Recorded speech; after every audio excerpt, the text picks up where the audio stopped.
Hey guys, it's Grimner here, and today I wanted to show you a kind of a guide slash just preview of a Primalist Shaman build. It's not really super high, it's just level 74. I just hit it, and yeah, I actually do enjoy it quite a bit. Uh, I would say it's like the best build or it's like overpowered or anything. Probably can make it a lot better. This is kind of the beginning.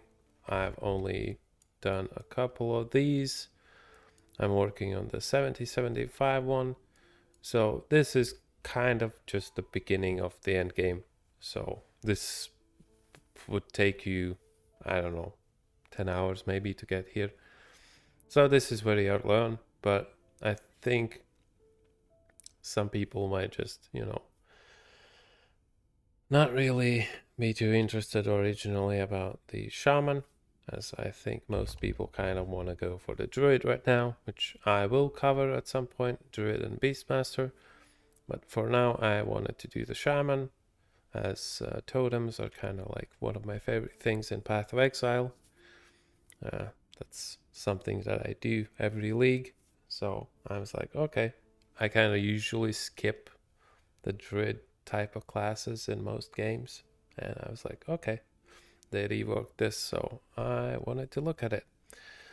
So I think the best way to start would be with the skills. So with the skills, when you're leveling, your main two first skills are Thorn Totem and Ice Thorns. For the Thorn Totem, first I would suggest probably actually grabbing 2 points here just for the mana efficiency, as you are kind of mana starved in the beginning in terms of casting anything else that is not Ice Thorns. You grab just some damage, more health, and I went straight for the Guided Thorns. It's just a really nice improvement in terms of quality of life. I was using also this frenetic attunement, but I don't really want it anymore because it is in the end game for me, it's more of a support totem. So actually this one would be, maybe it's better to actually have 2 points here.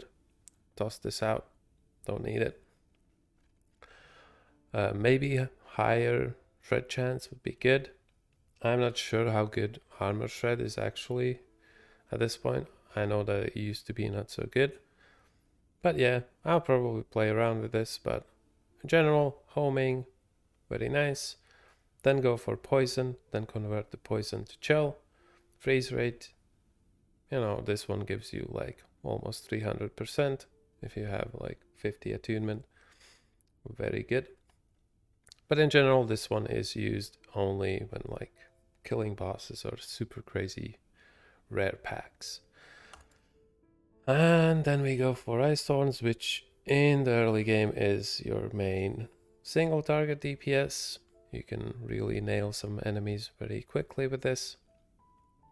Going for some base cold damage with Cold Prison. Then I take 1 point in Farwood Heart. It's fine. It's not super crazy. Just gives you a little bit more freeze rate basically, because you are also not really dealing that much damage in that game with this skill. At least with this setup, I'm mostly minion based, so I'm just like supporting stuff. This one, could also not do it, but not really a big deal. Just some piercing. Who cares? Damage with active totem. So this just gives you that little bit of damage, so you can actually kind of kill something at least, which is important, and we will talk about that a little bit later. Why is that the case? Speed and range, this is very good for the Ice Thorns and the Thorn Totem as well. Where was it? I forgot. It was, oh yeah, this one. Would be nice to have 3 points there. And then we go for Thorn Barrier. a little bit of armor, and then we go for double cast. You get 2 casts instantly, which is good, so you're not standing in place doing stupid stuff. And here it just reduces your cooldown, goes back down to 1.3, down to 1.3 that is.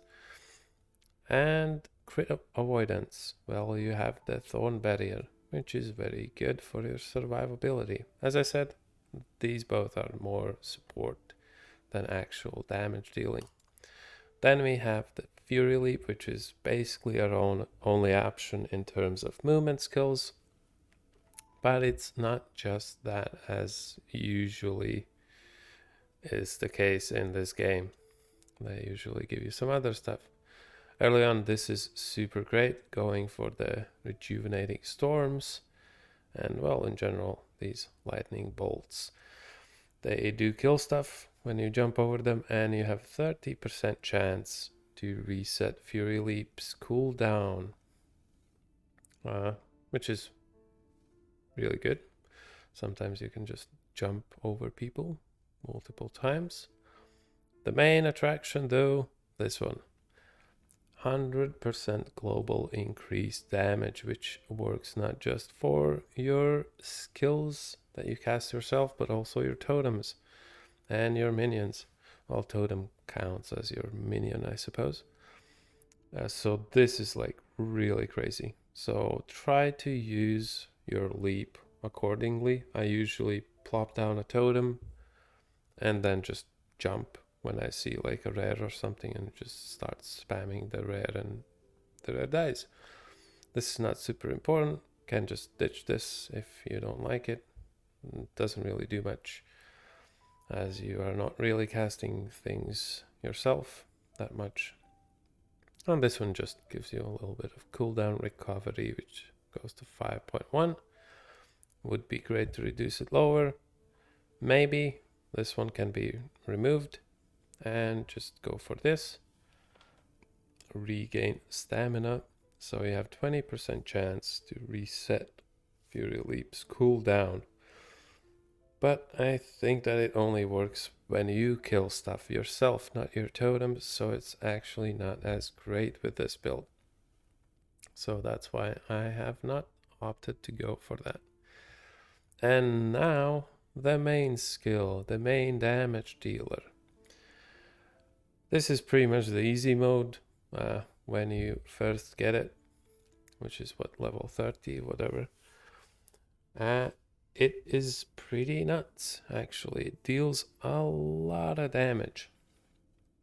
I have gone for Thunder Totem, which gives you 25% chance. So every 4th cast on average, you will get a Thunder Totem, which just deals way more damage. 100% crit chance, increase damage, duration, and health.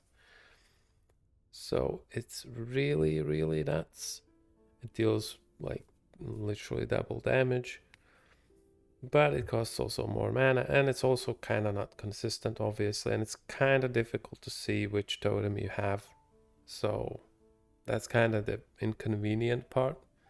This one just gives you more damage for mana cost. I would say if you want something more consistent, just drop this.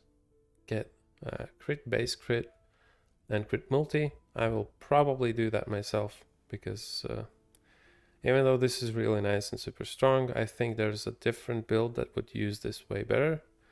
Someone that would kill mobs themselves.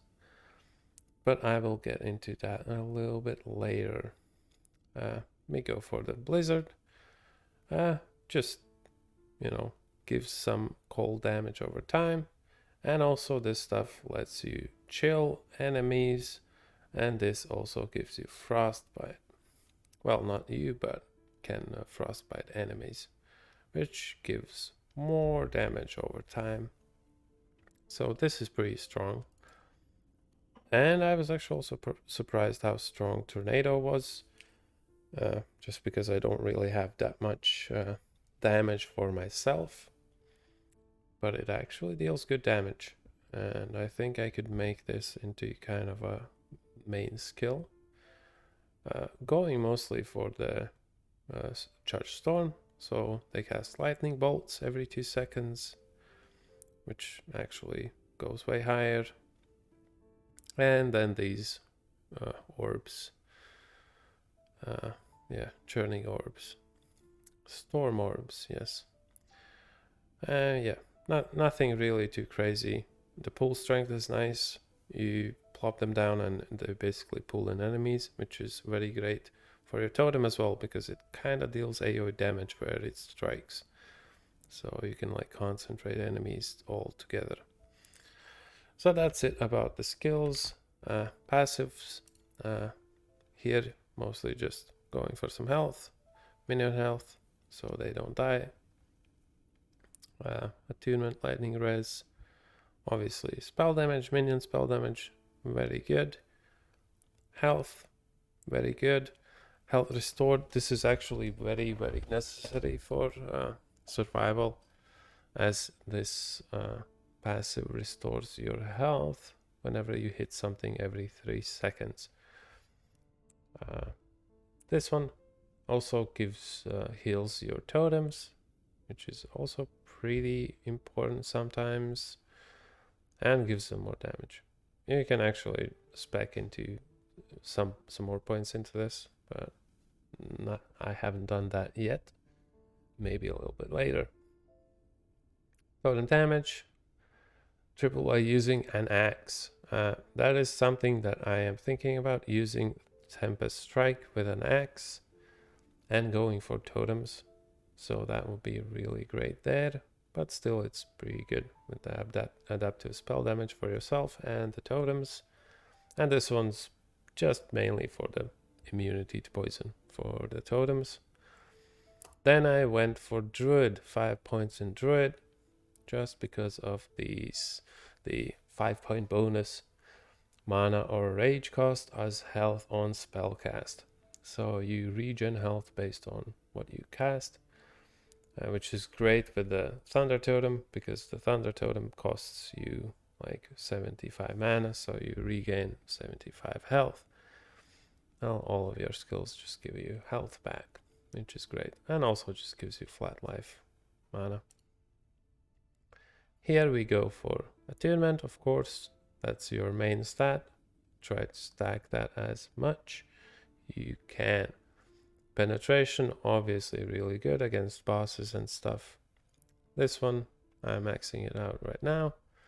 Just, all around global damage, stun chance, which actually helps you a lot, because your totems will stun enemies a lot, and that is like good 30 to 50% of your survivability is just totems stunning stuff. Then we go with I went for some increased mana regen, as your mana regen kind of sucks early on. Armor, also very good, obviously. Totem damage, probably gonna max that later. Attunement, also. Stun avoidance, very good. Stun chance, totem cast speed, very important for the Storm Totem. It casts pretty fast, so if you give it extra cast speed, it just goes completely ballistic. Adaptive spell damage, very strong, way stronger than this. So yeah, you can ditch some points from this and just go for like 4 points here or something, if it's even possible. Have to kind of look into that. This I just go for just for this one. So the mechanic there is that you have to kill frozen enemies, but it only counts the enemies that you kill yourself with skills like Ice Thorns, well, the Fury Leap as well, and your Tornado. You have to kill frozen enemies, which is pretty simple in terms of freezing, because you do freeze stuff a lot. Your totems freeze a lot, but you yourself don't deal too much damage. So it's yeah, it's kind of weird. That's why I'm thinking about doing the Tempest Strike build, just so I can do this. because with the Thunder Totem, it's insane. When you refresh it and give it increased damage and stuff, it's just crazy. Because it has already 16-second duration, so in like the arena, it's completely nuts. And then this one, just for the stun, so the totems could not be stunned. In terms of gear, nothing crazy. I'm going for just basic +2 all minion skills staff with minion spell damage. This one's exalted with chance to chill on hit, so it's like okay, like mostly 3 completely pointless stats on it. I have this one, which unlucky has necrotic damage. Yeah, I don't know. I'll maybe try to use it for making a legendary or something. We'll see. We'll see. Also have some crazy helmets here, which yeah. I'll try all of the Primalist subclasses. So stay tuned for that. But in general, the gear is mostly just like minion damage and stuff. Endurance is pretty important. Endurance threshold. I'm up to 51% and 400 health. So that means when I drop under 418 health, I take only 49% of the damage, which helps you a lot. With rings, mostly go just for these 2 bases. Find a good base and just craft something on. Like this one has basically 2 completely useless stats for me. So my gear is very much not optimized. This is very basic. This idol, really good. 4% base crit chance for totems, very nice. If you deal more damage yourself, then the second stat on it is also great. Also same with this. My resists are not really that great. They're okay for where I'm at in the game, but yeah, that's 48 attunement, and I'm going also for a bunch of vitality just because my health regen was pretty low and I wanted to make sure that I also get some health regen passively. So now I can show you like a very quick run on something. This one's also corrupted, so the mobs are a little bit stronger. Oh yeah, arena. So basically that's how you just play this. You just throw this down. Come on. You just put it down. Hope that it's a Thunder Totem, because that one deals way more damage. Your Tornado deals a lot of damage too, and one of the main things is just groups up your enemies. So your Storm Totem hits a lot more enemies at the same time. In that sense, Storm Totem can just completely annihilate stuff. And yes, don't forget to use your leap, because it actually is one of your one of the craziest buffs you can get. Yeah, as you can see, this is level 72 corrupted. Yeah, and these enemies are melting pretty fast. And I'm not like super hard try-harding to kill them very fast. Just like, yeah, you know, they're dying, kind of. And against bosses, this is also pretty good. So, one boss though, I forget what it's called. The boss, the new one that you have to kill to make legendaries. That boss is pretty rough with this build, mainly because you don't really have any life leech or stuff like that, so you kind of tend to be very close to death at most times there. But yeah, as you can see, areas like this is just very nice and simple. These guys very often also get stunned while they're doing their spinny moves, so they just don't get to spin their little rock. And that is also a very good thing about this build, that your minions and you yourself will stun stuff quite a bit, so you don't get hit that much. And that's the main reason why the build is pretty tanky. Just because you just don't get hit too much, because you have a lot of time to just run around and, you know, dodge hits manually. So yeah, that's about it. And well, next few days I'll probably try out some other builds. Most likely we'll try this out with the Tempest Strike and the Thunder Totem. I'll play around with some skills, see what happens. If there's anything interesting, I'll make another video on that, and a little update, let's say. And after that I will probably make 2 new characters, Beastmaster and Druid. I'll try those out, and I will make some sort of build guides for those as well. So yeah, that's all, and thank you for watching, and see you guys on the next one.